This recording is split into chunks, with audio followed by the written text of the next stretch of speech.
Shalom, puji Tuhan, seberapa kita yang ada pada hari ini, kita bersama-sama kembali belajar kebenaran firman Tuhan. Ya, puji Tuhan, kita masih pada tema Yesus berjalan di depan kita. Dan hari ini saya mau berbicara bagi kita semuanya adalah lanjutan dari The Facing Reality yang minggu pagi kemarin saya sampaikan. Kalau minggu yang lalu saya menyampaikan ke hal yang umum dengan situasi global, situasi yang terjadi di dunia, bahkan di Indonesia, dan itu berdampak bagi kita semuanya yang ada di tempat ini, di mana ada banyak perusahaan-perusahaan yang sudah mulai gulung tikar, dan itu berpengaruh kepada perekonomian kita. Lalu untuk hari ini, saya ingin berbicara kepada kita semuanya, karena firman ini juga untuk saya, adalah bagaimana kalau dampak realita kehidupan itu juga melanda kita, melanda keluarga kita, melanda orang-orang pilihan Tuhan. Apa yang harus kita lakukan?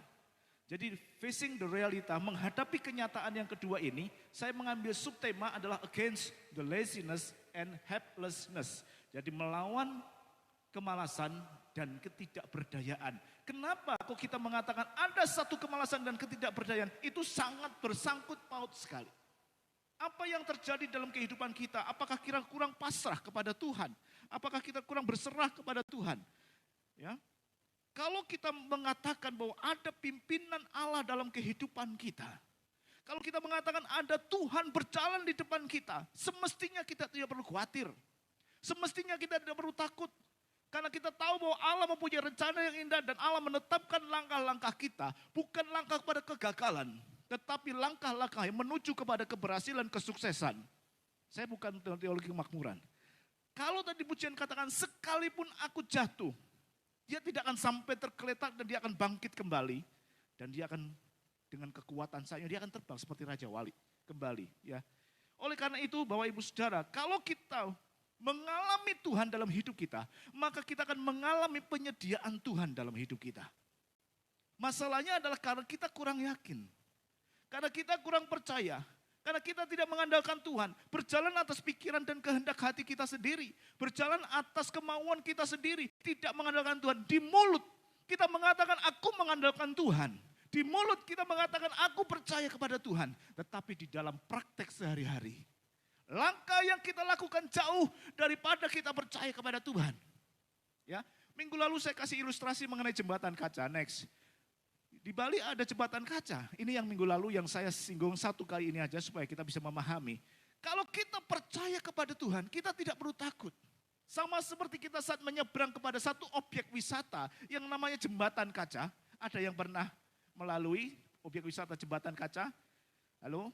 Gak ada ya? Saya juga belum. Tapi kalau di Bali nanti sudah ada, ya kita bisa bersama-sama jalan di sana. Kita bisa melihat di sini ada dua reaksi. Reaksi yang pertama, dia begitu masuk ke jembatan kaca, dia lihat kaca di bawah, begitu jauh, ada jurang yang menganga dan seterusnya, dia begitu gemetar. Dalam konsepnya, pikirannya, kaca ini kalau saya injak pecah. Dan saya akan jatuh dari ke tempat ketinggian.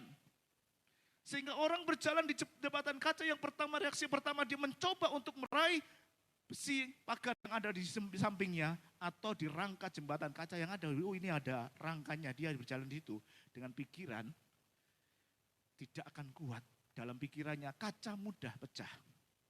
Sedangkan reaksi yang kedua, dia begitu yakin bahwa kaca itu sudah didesain sedemikian rupa dapat menahan beban manusia, bahkan mungkin lebih dari beban seseorang dua orang karena yang melalui banyak.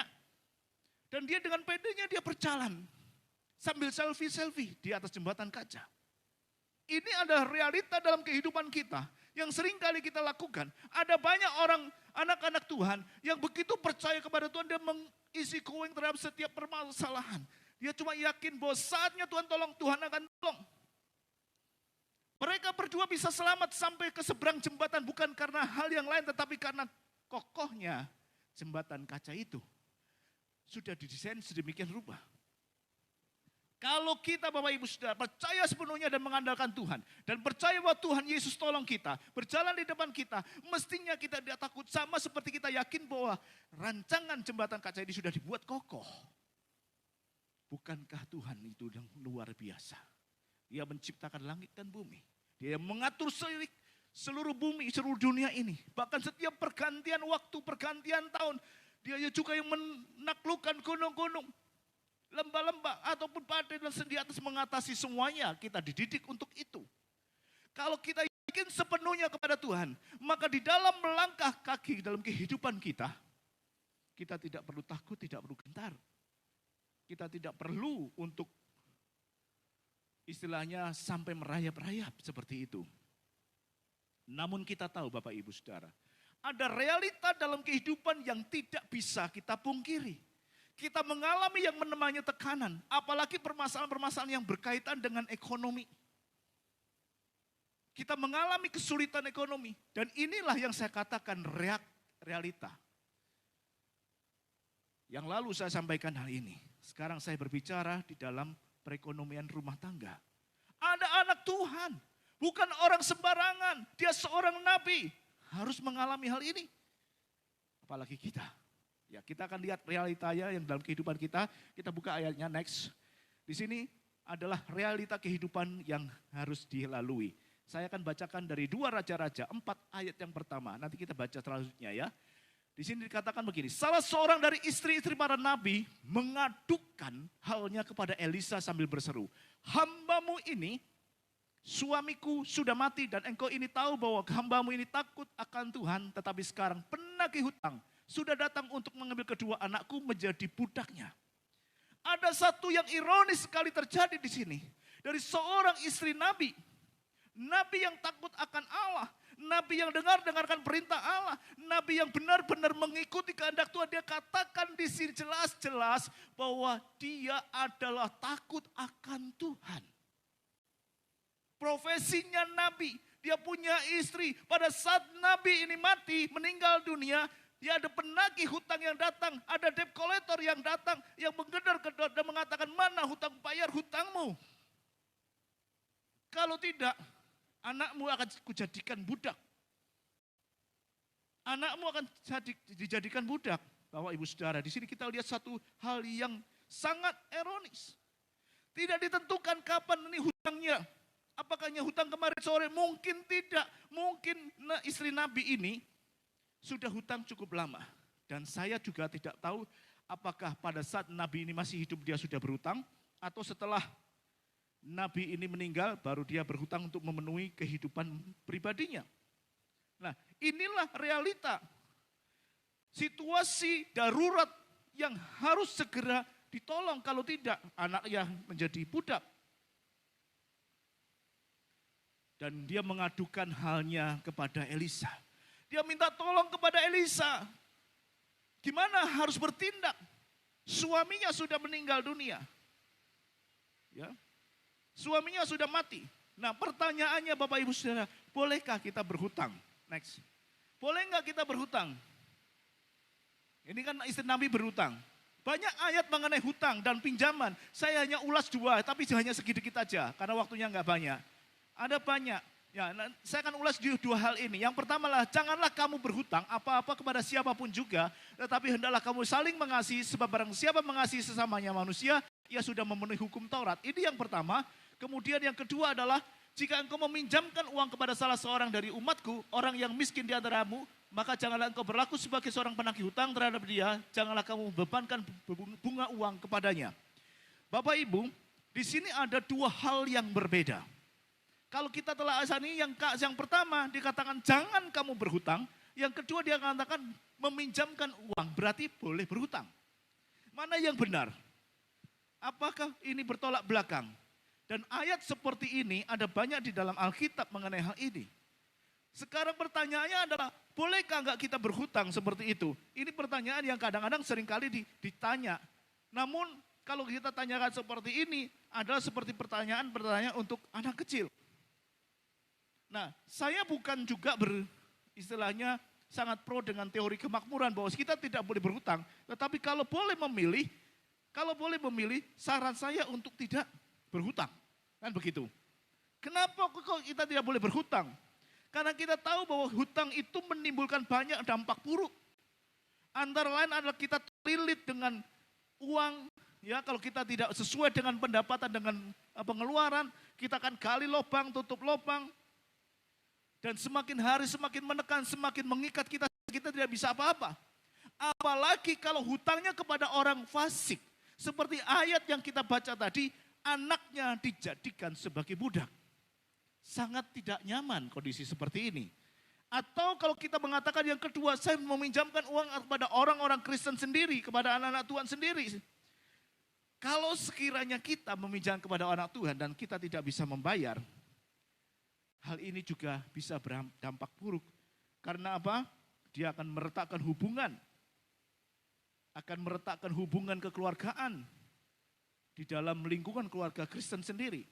Apalagi kalau yang punya utang acuh tak acuh. Ya, ditagih bidek misalnya, Pak, mohon maaf. Bahkan kadang-kadang lebih galak dari yang memberi hutang. Terus ditambah dengan gaya hidup hedonis. Yang memberikan hutang gayanya pas-pasan, yang diberi hutang gayanya luar biasa. Ini yang akan meretakkan hubungan. Jadi kalau kita tahu dampak buruk dari hal itu, lebih baik kita tidak berhutang. Kenapa? Tujuannya bukan boleh atau tidak boleh, tetapi apakah yang kita lakukan itu mempermuliakan nama Tuhan atau tidak?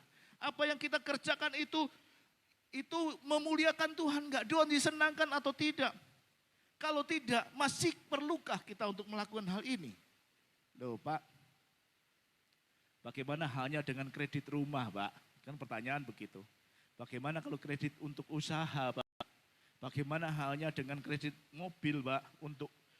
Supaya kita bisa beraktivitas dengan berkualitas yang baik. Hujan seperti ini, tidak kehujanan, panas kepanasan. Karena kami, Pak, keliling untuk ini modalnya. Bagaimana dengan hal ini? Bapak, Ibu, Saudara, tadi saya katakan konteksnya kita ini memuliakan hidup untuk Tuhan atau tidak.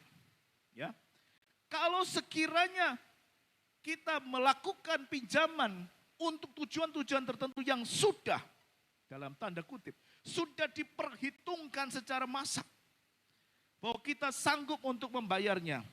Bahwa kita akan bisa menyelesaikan sampai akhir hutang itu. Kenapa tidak? Karena itu juga akan meningkatkan perekonomian kita. Karena Alkitab sendiri juga tidak ada secara tegas melarang hal ini, tetapi konteksnya adalah memuliakan Tuhan atau tidak. Ya. Tetapi kalau realita yang terjadi, seringkali hutang bukan untuk modal, bukan untuk sesuatu yang kita harapkan, tetapi seringkali adalah hutang untuk memenuhi kebutuhan hidup sehari-hari. Ini yang salah. Ini yang tidak mempermuliakan Tuhan. Walaupun demikian Elisa tidak menyalahkan istri Nabi. Saya membaca ayatnya, apakah ada yang salah di sini? Ternyata tidak. Elisa tidak pernah menyalahkan istri Nabi yang berhutang. Malah dia bersegera ingin menolong istri Nabi ini. Dia mempunyai apa yang bisa kukerjakan. Apa Elisa pada waktu itu mempunyai solusi? Elisa tidak mempunyai solusi. Dia juga seorang nabi, tidak punya penghasilan tetap. Tetapi kondisi ini Elisa tidak menyalahkan. Elisa ingin membantu istri Nabi ini. Sehingga istri Nabi ini dia menyampaikan keluhan-keluhannya. Ya, kita juga ayatnya, ayat kedua dan seterusnya. Ya. Ya. Di sini dikatakan, jawab Elisa kepadanya. Apakah yang dapat kuperbuat padamu? Ini ayat kedua. Tidak ada dia ngomong salahmu dewe, bojomu kakek utang. Tidak ada seperti itu. Dia mengatakan, beritahukan kepadaku apa yang aku bisa perbuat, apa yang ada padamu. Dijawab di sini, hambamu ini tidak mempunyai sesuatu apapun di rumah kecuali sebuah buli-buli berisi minyak. Lalu Elisa berkata, pergilah mintalah bejana-bejana di luar dan segala tetanggamu, bejana-bejana kosong tetapi jangan terlalu sedikit. Kemudian masuklah, tutuplah pintu sesudah engkau dan anakmu masuk, lalu tuanglah minyak itu ke dalam segala bejana, mana yang penuh angkatlah. Kira-kira Bapak Ibu Saudara, kalau kita diberikan perintah seperti ini, kita bisa nurut atau tidak? Kira-kira, kalau kita diperintah seperti ini, susah ya. Elisa tidak memiliki satu niat untuk memarahi, dia niat membantu, tetapi dia juga tidak punya solusi sehingga tanya, kenapa kok Elisa ini memberikan bantuan kepada istri Nabi itu?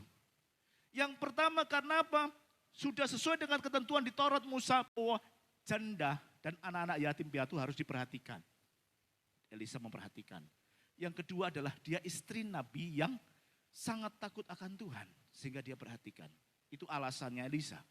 Dan dia tidak menyalahkan. Sekali lagi saya ingin tekankan, dia tidak menyalahkan janda ini, tetapi berniat membantu. Maka dia katakan, apa yang bisa kita lakukan? Maka istri janda ini datang kepada Tuhan, kepada abdi Allah. Melalui hamba Tuhan yang bernama Elisa.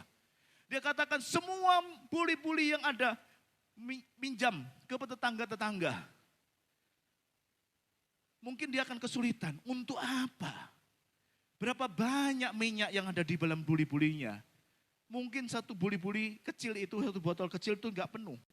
Dan kalau kita tahu Bapak Ibu Saudara, ya, itu sangat mustahil sekali yang diperintahkan ini.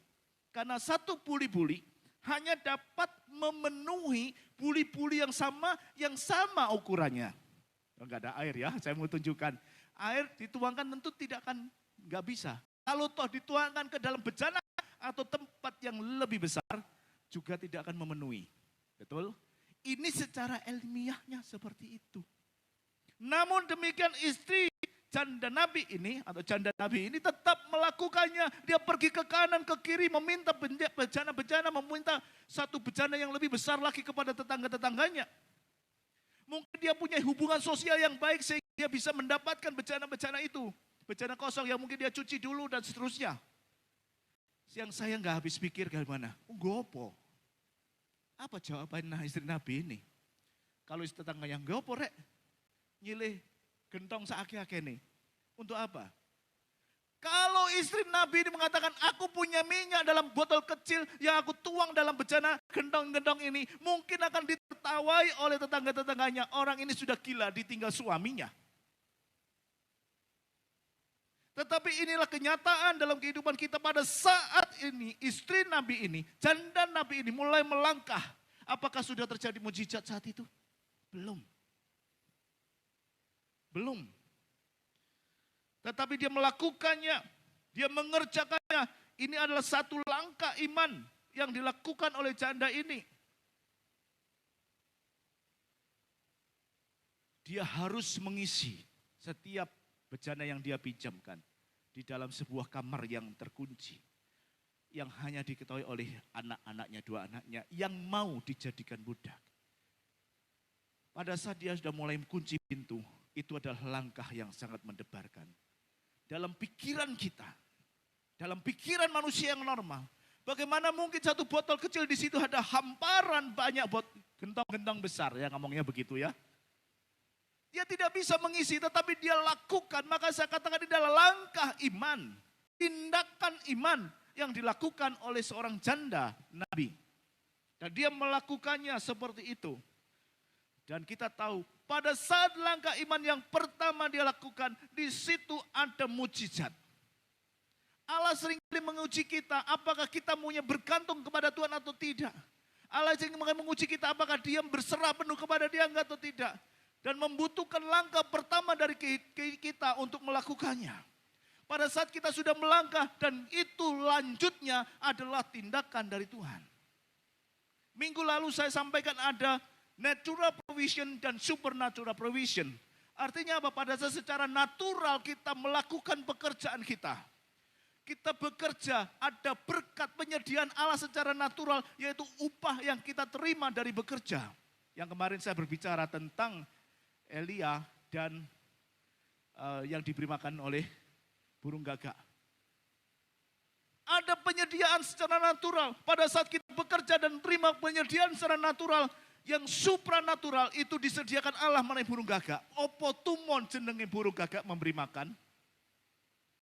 Hanya ada kalau Allah campur tangan di dalamnya. Dan di sini pun kita bisa melihat istri Nabi ini. Pada saat dia melakukan langkah yang pertama yang natural, maka yang supernatural itu mengikuti. Langkah yang biasa kita lakukan, langkah mujizat mengikuti. Perlu langkah iman. Next. Saya tidak tahu seberapa banyak kita menjadi orang Kristen. Saya tidak tahu seberapa lama kita menjadi orang Kristen. Kita seringkali berbicara tentang iman. Kita berjanji bergantung kepada Tuhan. Namun kita tahu bahwa iman tanpa perbuatan adalah mati. Seperti tubuh tanpa roh adalah mati, demikian juga lah iman tanpa perbuatan adalah mati. Seringkali mengatakan, aku punya iman. Aku punya iman, tetapi imanmu mati. Tidak ada langkah pertama untuk melangkah. Sehingga seringkali kita tidak pernah mengalami mukjizat dalam hidup kita. Kita tidak pernah melakukan langkah iman sehingga kita tidak mengalami Tuhan dalam hidup kita. Iman itu harus dibuktikan. Paulus mengatakan, kamu punya iman, aku punya perbuatan, aku punya iman dan perbuatan melakukannya. Maka mukjizat itu terjadi. Sama seperti tubuh tanpa roh, itu mati. Jadi kalau kekristenan kita menjadi kekristenan yang hidup, kita harus memiliki iman di dalam Tuhan dan kita mempunyai langkah iman untuk mewujudkannya. Di situ kita melihat penyertaan Tuhan yang luar biasa. Tadi pagi Pastor Hani juga menyampaikan hal itu. Saya lupa minta kopi gambarnya. Sangat luar biasa. Dia tutup mata melangkah, ini adalah gedung yang tinggi. Percaya atau tidak kepada Tuhan. Bergantung sepenuhnya atau tidak kepada Tuhan. Itu yang menjadi bagian dalam kehidupan kita. Ya Bapak Ibu. Jadi kalau kita mulai langkah iman ada mukjizat yang terjadi. Lalu apa Pak kalau seperti itu? Janda ini sudah mendapatkan mukjizat. Dia sudah mulai tuang dari botol buli-buli kecil. Dia sudah mulai ke bejana-bejana yang lebih besar dan terisi. Nah apa yang harus dikerjakan? Nah oleh karena itu stop kemalasan dengan bekerja apa yang ada. Next. Jadi Bapak Ibu Saudara setelah mukjizat janda ini sudah dilakukan. Botol kecil di dalam buli-buli sudah menjadi minyak yang besar di dalam bejana-bejana yang dia pinjam kepada tetangga-tetangganya. Kalau dia hanya berhenti sampai mukjizat ini, apakah bisa bayar utang? Tidak. Apakah anaknya terbebas dari perbudakan? Tidak. Dia sudah melakukan langkah iman yang pertama dia harus lakukan, yang kedua dengan berkarya dan bekerja. Kenapa kok saya katakan begitu Bapak Ibu semuanya? Karena pada saat mukjizat Allah sudah dinyatakan, kita harus tindak lanjuti lagi dengan supranatural, dengan yang natural dalam kehidupan kita. Kita mau terima mukjizat itu, kita mau terima penyediaan itu dan kita lakukan, kerjakan. Sehingga dikatakan juallah minyak-minyak ini kepada semua orang. Orang sekarang sudah mau mengetahui bahwa janda istri Nabi ini adalah seorang pengusaha minyak. Dia punya minyak yang banyak. Untuk dijual. Dia harus menjual minyak-minyak itu kepada tetangga kanan kiri, kepada masyarakat. Supaya dapat terkumpul uang untuk membayar semua hutangnya. Dia harus bekerja. Kalau tidak anaknya akan menjadi budak. Ya, kalau tidak seperti itu. Dan ini adalah langkah pertama dari janda ini bekerja. Mungkin pada waktu dia menjadi istri Nabi, dia tidak pernah melakukan pekerjaan. Kenapa? Sudah nyaman, semua disediakan. Pada saat suaminya hidup tidak ada hal yang kekurangan. Pada saat suaminya hidup semua kebutuhan rumah tangga dipenuhi. Pada saat suaminya masih hidup semua hal sudah tercukupi. Untuk apa? Repot-repot. Seringkali ini yang melanda anak-anak Tuhan. Pada saat sesuatu terjadi, musibah terjadi, Nabi harus diangkat, mendadak dipanggil Tuhan. Dia tidak bisa berbuat apa-apa. Dia tidak punya keahlian untuk melakukan pekerjaan. Dia tidak punya modal untuk memulai usaha. Dia tidak punya kemampuan karena tidak pernah diasah. Bisa dipahami sampai sini? Saya ulang. Pada saat suaminya masih hidup, dia tercukupi semua kebutuhan hidupnya. Tercukupi semuanya sehingga tidak perlu lagi bekerja. Tidak perlu lagi mengasah kemampuannya. Tidak perlu lagi untuk melakukan banyak hal. Kalau bisa cuma makan tidur selesai. Pada saat sesuatu terjadi mendadak. Dan suami ini harus dipanggil Tuhan. Apa yang harus dilakukan? Dia berhutang. Kanan kiri dia berhutang. Dia tidak mempersiapkan diri untuk mulai pekerjaan karena dia tidak punya talenta untuk diasah. Dia tidak punya modal untuk melakukan usaha dan dia tidak punya kemampuan apa-apa. Sekarang dengan menjual minyak yang sudah diterima, itu adalah modal yang Tuhan berikan dalam kehidupan. Itu adalah modal yang Tuhan berikan dalam hidup istri Nabi ini untuk memulai satu usaha yang baru. Untuk memulai satu kegiatan yang baru. Dia harus mengasah untuk hubungan, karena dia sebagai marketing, dia harus hubungan baik, punya koneksi dengan para tetangga yang lain. Ini yang harus dilakukan. Jadi jangan malas. Stop kemalasan dalam hidup kita. Walaupun mungkin keluargamu, istri, suamimu juga sudah memenuhi semua kebutuhan hidupmu, lakukan pekerjaanmu. Kalau bisa mensupport suami, support. Kalau punya kemampuan diasah, punya modal dikerjakan supaya pada saat sesuatu terjadi, semuanya sudah siap. Tidak seperti istri Nabi ini yang hutang kanan, hutang kiri, dan seterusnya. Ya. Oleh karena itu pada saat dia sudah mulai jual minyak, dia katakan stop kemalasan dengan bekerja dari apa yang ada. Hukum Newton yang pertama, ini ngomong teori ya. Hukum Newton yang pertama dikatakan benda yang bergerak dia akan selalu kecenderungan bergerak. Dan benda yang diam, dia kecenderungannya akan selalu diam. Itu hukum Newton. Dan itu juga sama kepada manusia. Orang yang biasanya bergerak, konleren angel. Selalu dia bergerak, menyelesaikan semua masalah. Ada yang orang diam, kelihatannya nggak masalah, tetapi kita melihat dampaknya luar biasa. Pada saat orang itu diam, memotivasi yang lainnya juga diam. Itu jelek. Amsal menulis, hai pemalas, pergilah kepada semut, perhatikan lakunya dan jadilah bijak. Tangan orang rajin memegang kekuasaan, tetapi kemalasan mengakibatkan kerja paksa. Sudah tertulis dalam kitab Amsal. Sehingga pada saat dia berhutang, itu debt collector zaman dulu meminta anaknya untuk jadikan budak. Lebih kejam mungkin dari kolektor sekarang ini. Ya. Tapi itulah realita yang terjadi Bapak Ibu Saudara. Realita yang terjadi supaya kita bisa mengatasi kemalasan yang ada untuk bekerja. Nah, apa yang dimaksud dengan bekerja dengan apa yang ada? Tuhan sendiri sudah memberikan setiap kita kemampuan. Kemampuan untuk bekerja berdasarkan kasih karunia. Itu seringkali saya sampaikan mengenai keperumpamaan talenta. Namun demikian, kasih karunia Allah yang sudah diberikan kepada kita itu tidak boleh kita sia-siakan dalam hidup kita. Kita harus lakukan untuk mempermuliakan nama Tuhan, bukan untuk memuliakan diri sendiri. Ada orang yang begitu lagi dengan pekerjaannya sehingga bukan lagi Tuhan yang disembah, tetapi pekerjaannya menjadi Tuhannya. Ada yang seperti itu ya, mungkin menunjuk kepada diri saya sendiri. Next ya. Ada orang seperti itu, sehingga dia berkata begitu superior. Tetapi juga ada yang inferior. Ada orang yang begitu rendah diri, bukan rendah hati ya. Dia rendah diri, dia menyembunyikan semua talentanya. Makanya saya katakan bagaimana kita bekerja sesuai dengan talenta yang ada. Kalau kita ngomong talenta, karunia Allah itu harus dikerjakan dan tidak boleh disia-siakan. Yes. Tetapi kadang-kadang orang begitu mengagungkan kemampuannya, mengagungkan karunianya, mengagungkan semua yang dia bisa. Sehingga dia menjadi Tuhan, pekerjaannya menjadi Tuhan, dia begitu superior. Tetapi sebaliknya ada seorang yang begitu tidak menghargai kemampuannya.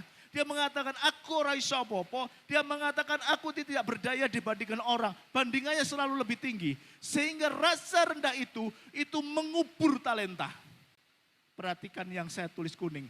Rendah diri akan mengubur talenta. Rendah diri akan mengubur kemampuan Bapak Ibu Saudara. Ya, dikatakan Matius 25:25 karena itu takut akan pergi, karena itu aku takut dan pergi menyembunyikan talenta Tuhan itu di dalam tanah, ini terimalah kepunyaan Tuhan. Jadi orang yang rendah diri, orang yang merasa rendah diri, dia menguburkan talentanya sendiri. Semua doa tegur, Tuhan tidak mau yang superior, Tuhan juga tidak mau yang terlalu inferior. Dikatakan kepada yang superior begini, sebab siapakah yang menganggap engkau begitu penting? Sopo kon kok ngomong penting? Tuhan mengatakan begitu. Siapa kamu kok kamu menganggap begitu penting? Dan apakah yang kau punyai yang tidak engkau terima? Dan jika engkau memang menerimanya, mengapa engkau memegahkan diri seolah-olah engkau tidak menerima? Jadi segala sesuatu itu datangnya dari Tuhan. Kemampuan, keahlian, kekuatan kita semua dari Tuhan. Kok memegahkan diri? Aku segalanya. Tuhan katakan, siapa sih kamu? Apakah semua tidak kamu terima dariku? Kemampuanmu dari aku. Tuhan katakan begitu. Keahlianmu dari aku. Kekayaanmu dari aku. Kenapa kamu harus memegahkan diri? Siapa yang menganggap dirimu penting? Tetapi orang yang rendah diri juga mengatakan, kamu menguburkan talentamu. Apa yang harus kerjakan? Kerjakan dengan apa yang ada seperti janda ini. Jual minyak. Lakukan bagianmu. Ada bagian-bagian yang Tuhan juga kerjakan dalam kehidupan kita. Kita tidak perlu self-superior, juga tidak perlu self-inferior. Kita melakukan apa yang menjadi bagian kita. Ya. Karena apa? Seperti janda ini. Dia pergi menawarkan minyak. Dan dikatakan dia harus, di dalam ayat keberapa tadi? Dia harus dapat hidup dari selebihnya. Elisa sangat yakin bahwa semua hasil penjualan minyak tidak semua habis untuk membayarkan hutang. Nah, dikatakan di sini Bapak Ibu Saudara ya, kalau kita mau mengerjakan dengan yang baik, melakukan yang terbaik, dan meyakini semua berasal dari Tuhan, kita melakukannya juga untuk hormat dan untuk kemuliaan nama Tuhan. Bukan untuk kemuliaan diri kita sendiri. Bukan untuk kesombongan kita sendiri. Apa profesimu saat ini? Kalau jadi dokter, ada dokter? Oke. Dia sore ada dokter. Jadilah dokter yang baik, yang menyembuhkan orang banyak sehingga memuliakan Tuhan. Kalau engkau jadi guru, jadilah guru yang mengajar setiap anak didik menjadi berprestasi sehingga engkau memuliakan nama Tuhan. Apapun profesimu, engkau seorang buruh, bekerjalah dengan rajin. Tuhanmu itu adalah Tuhan yang di sorga. Lakukan yang terbaik untuk mempermuliakan nama Tuhan. Apapun yang sekarang ini engkau kerjakan, kerjakan itu dengan baik untuk kemuliaan nama Tuhan. Nah, jangan sampai kita merasa minder dan rendah diri. Karena itu sangat menguburkan talenta yang kita miliki. Ya, tidak yakin dengan kemampuan kita sendiri. Kalau kita tidak yakin, kita tidak akan pernah menemukan talenta kita. Dan kalau kita tidak pernah menemukan talenta kita, kita tidak akan mungkin mengembangkannya. Seperti janda istri Nabi ini. Dia tidak tahu apa yang harus dikerjakan. Sampai Elisa menunjukkan jual minyak. Dia sekarang menjadi penjual minyak untuk dikerjakan secara keliling. Ya, next ya, 2 Raja ayat 6 ayat 7 dikatakan. Coba next satu lagi, saya buka ayatnya. Kemudian pergilah perempuan itu memberitahu kepada abdi Allah. Dan orang ini berkata, pergilah, jualah minyak itu, bayarlah hutangmu dan hiduplah dari selebihnya engkau serta anak-anakmu. Tadi saya katakan mungkin minyak yang dijual, ya semua yang terjual itu tidak semuanya untuk membayar hutang. Ada selebihnya. Makanya dengan yakin Elisa mengatakan, bayarlah hutangmu dan hiduplah dari selebihnya. Ini yang dalam konteks bekerja dengan mengelola keuangan secara baik. Kenapa kok saya katakan begitu? Kalau hanya dikatakan hidup dari selebihnya saja, kalau dikatakan hiduplah dari selebihnya saja, maka lama-kelamaan uang itu juga habis. Sudah bayar hutang, jual minyak, hidup dari selebihnya. Ya sudah, dari selebihnya dipakai untuk hidup, dipakai untuk kebutuhan sehari-hari, habis. Hutang lagi kah? Pinjam lagi kah? Hidup yang lama lagi kah? Elisa tidak mau mengatakan demikian dan dia menegur istri Nabi ini untuk mengasah talentanya. Sudah dilatih untuk melakukan penjualan minyak, menjadi pedagang. Itu adalah latihan yang diberikan dengan modal yang diberikan dari Allah melalui Elisa. Untuk menjual minyak dengan langkah, dengan keberanian bahwa tergantung hidupnya kepada Tuhan. Tetapi tidak sampai kalau dia harus mengusahakan kembali hasil penjualan minyak itu. Bisa dipahami? Dia harus kulaan bahasa. Membeli minyak yang lain untuk dijual lagi. Membeli yang lain dijual dan hidup dari selebihnya. Karena pada saat kita ngomong selebihnya dari apa yang dimujizat akan habis. Kalau kita ngomong dia hidup dari selebihnya dari mujizat saja akan habis. Tetapi kalau dia mengusahakan dengan apa yang ada dan mengelola keuangan secara baik, maka dia bisa hidup dan anak-anak hidup jauh dari perbudakan ya. Karena apa? Di sini katakan kita harus bekerja. Jangan sampai malas. Paulus mengatakan di 2 Tesalonika 3:10, seorang yang tidak mau bekerja, janganlah ia makan. Karena pekerjaan itu adalah untuk mempermuliakan nama Tuhan. Hidup dari selebihnya adalah mengupayakan penjualan minyak itu kembali. Ya, jadi sesuai dengan judul yang saya sampaikan Bapak Ibu Saudara, melawan kemalasan dan ketidakberdayaan. Ada mujizat, kegiatan supranatural yang sudah dikerjakan Allah. Bersyukur tetapi tidak berhenti sampai di situ. Kita juga harus melangkahkan kaki yang kedua secara natural, mengupayakan. Jangan terlalu berharap, wah sekarang ada mujizat, besok ada mujizat lagi, besok ada mujizat lagi. Boleh. Tetapi kalau saya jadi Tuhan, mohon maaf, kok gantungan seperti itu kamu gak melakukan apa-apa? Enggak boleh. Itu juga menguji Tuhan. Tidak boleh seperti itu. Dan lewat peristiwa istri Nabi dan Elisa ini mengajarkan kepada kita supaya kita bisa mengusahakan. Ada mujizat pada saat krusial terjadi, pada saat kita sudah terjepit, pada saat sudah tidak ada jalan keluar, pada saat kita sudah tidak ada kemana kita melangkah tidak tahu, mujizat Allah terjadi.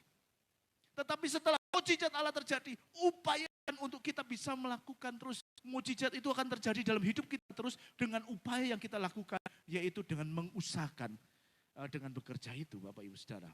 Ya, sehingga kalau kita lihat judul tadi, bagaimana kita bisa mengupayakan kehidupan kita untuk tidak berhutang dan menghadapi kenyataan dengan berani, menghindari kemalasan dan ketidakberdayaan kita, seperti janda ini tidak berdaya. Jadi pelajaran ini sangat berharga bagi kita. Namun seringkali kita juga kalau suruh kerja-kerja, Pak, capek Pak. Saya sudah 10 tahun kerja Pak. Saya sudah 15 tahun kerja Pak. Sudah 30 tahun kerja Pak, capek. Seperti itu. Kalau saya ditanya seperti itu, apa motivasi kita dari bekerja, Bapak Ibu Saudara? Karena kita tidak boleh untuk selalu mengandalkan hal-hal seperti itu. Apakah sudah jenuh bekerja? Apakah kita tidak memiliki tujuan dalam bekerja selain mencari nafkah? Apakah kita kehilangan motivasi dalam bekerja? Ingatlah, di dalam bekerja itu kita adalah memuliakan nama Tuhan. Nama Tuhan yang dipermuliakan, bukan kita untuk kita sendiri. Tapi seringkali pekerjaan menjadi Tuhan kita. Dan Yesus memperingatkan hal ini pada saat dia mengatakan perumpamaan tentang mengumpulkan harta. Di dalam Matius 16 ayat 19-24. Dan digandengkan dengan hal kekhawatiran di dalam Matius 6 ayat 25 sampai 34. Ada dua hal yang berbeda. Jadi pada saat kita mulai jenuh bekerja, pada saat kita mulai kehilangan motivasi untuk bekerja, kita harus mempunyai satu tujuan, bahwa bekerja bukan sekedar mencari nafkah, bekerja itu adalah untuk mempermuliakan nama Tuhan. Bekerja adalah untuk memuliakan nama Tuhan. Yang pertama adalah bekerja adalah sebuah anugerah.